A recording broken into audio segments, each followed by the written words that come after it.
Hello বন্ধুরা, সবাইকে স্বাগত জানাই বং ডিলিশিয়াস ফুডে। আশা করি তোমরা সবাই খুব ভালো আছো। আমি মমতা। আমার আজকের রেসিপি হলো ঝাল সুজি বা নোনতা সুজি। ব্রেকফাস্ট হিসেবে কিংবা ইভিনিং স্ন্যাক্স হিসেবে যা খেতে খুবই ভালো লাগে, আর খুব তাড়াতাড়ি 10 থেকে 15 মিনিটের মধ্যেই তৈরি হয়ে যায় এই খাবার। ঝাল সুজি বানানোর জন্য আমি এখানে নিয়ে নিয়েছি ছোট বাটির 1 বাটি সুজি, একটা মিডিয়াম সাইজের পেঁয়াজ, কারি পাতা, ছোট আদার টুকরো, একটা বড় সাইজের লঙ্কা, অল্প পরিমাণে কাজু বাদাম, কিশমিশ আর আগে থেকে ড্রাই রোস্ট করা চিনেবাদাম।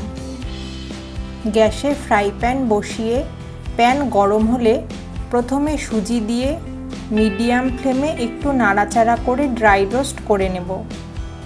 সুজিতে হালকা লালচে ভাব আসলে নামিয়ে নেব। বেশিক্ষণ সুজি নাড়াচাড়া করা যাবে না, তাহলে সুজি পুড়ে যাবে। এবার ওই প্যানেই দিয়ে দেব 2 টেবিল চামচ রিফাইন্ড অয়েল। তেল গরম হলে দিয়ে দেব কারি পাতা, কুচনো আদা, কুচনো পেঁয়াজ আর লঙ্কা কুচি। এই রান্নায় আদার কুচি খুব ভালো যায়। সব কিছু ভালো করে নেড়েচেড়ে মিডিয়াম ফ্লেমে অল্প ফ্রাই করে নেব। তারপর দিয়ে দেব ড্রাই রোস্ট করা সুজি। সুজি সব কিছুর সাথে 2 মিনিট মতো ভালো করে নেড়েচেড়ে দিয়ে দেব 1 বাটি জল। জল ভালো করে মিশিয়ে ঢাকা দিয়ে দেব 5-7 মিনিট মতো। এই রান্নায় জলের পরিমাণটাই আসল। যতটা সুজি নিতে হবে তার চেয়ে অল্প বেশি জল নিতে হবে, কিন্তু অল্প বা খুব বেশি জল যেন না হয়ে যায়, তাহলে ঝরঝরে ব্যাপারটা নষ্ট হয়ে যাবে। 5 মিনিট পরে ঢাকা খুলে দিয়ে দেব স্বাদ মতো লবণ আর চিনি।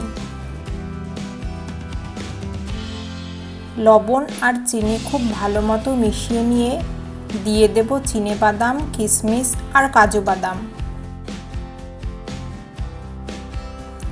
এবার সব কিছু ভালো মতো মিশিয়ে নিয়ে ঢাকা দিয়ে দেব 2 মিনিট মতো। 2 মিনিট পর ঢাকা খুলে ভালো করে মিশিয়ে দেব 1 টেবিল চামচ ঘি। তৈরি হয়ে গেছে একদম ঝরঝরে ঝাল সুজি। এবার স্ট্যান্ডিং টাইমে 2 মিনিট মতো রেখে সার্ভ করব এই ঝাল সুজি। তোমরাও এইভাবে বানাতে পারো ঝাল সুজি বা নোনতা সুজি। আর খেতে কেমন হয় অবশ্যই জানিও কিন্তু। তোমাদের যদি আমার রান্না ভালো লেগে থাকে অবশ্যই একটা লাইক আর চ্যানেলটা সাবস্ক্রাইব করে দিও, আর বেল আইকনটিও প্রেস করে দিও।